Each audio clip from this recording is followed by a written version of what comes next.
Savais-tu qu'il existait une expérience où on donne des électrochocs à une autre personne si elle répond mal à des questions?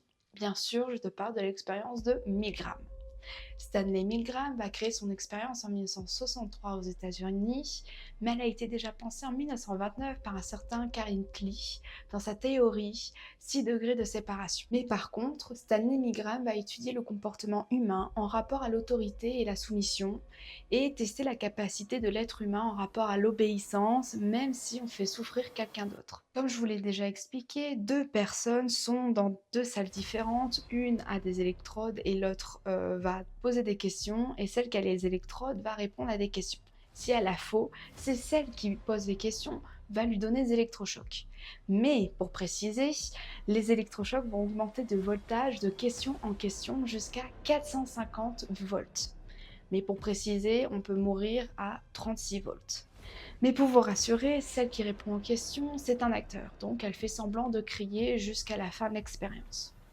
Et cette expérience a été déjà refaite dans le documentaire Le jeu de la mort en 2010, une fausse émission franco-suisse pour expliquer de manière vulgarisée de cette expérience. Gare aux erreurs en cas de mauvaise réponse, c'est le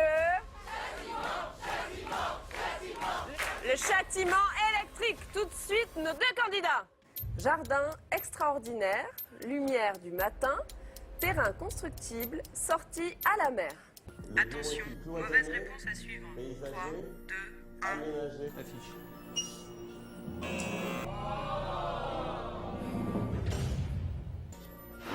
Et pour revenir à cette expérience de Milgram, les résultats sont choquants, car 62,5% des participants vont aller jusqu'au bout de l'expérience.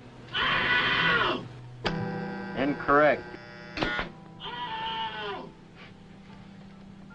Stanley Milgram démontra ainsi que tout individu peut commettre les pires atrocités, quand l'autorité qui lui ordonne de le faire est à ses yeux légitime.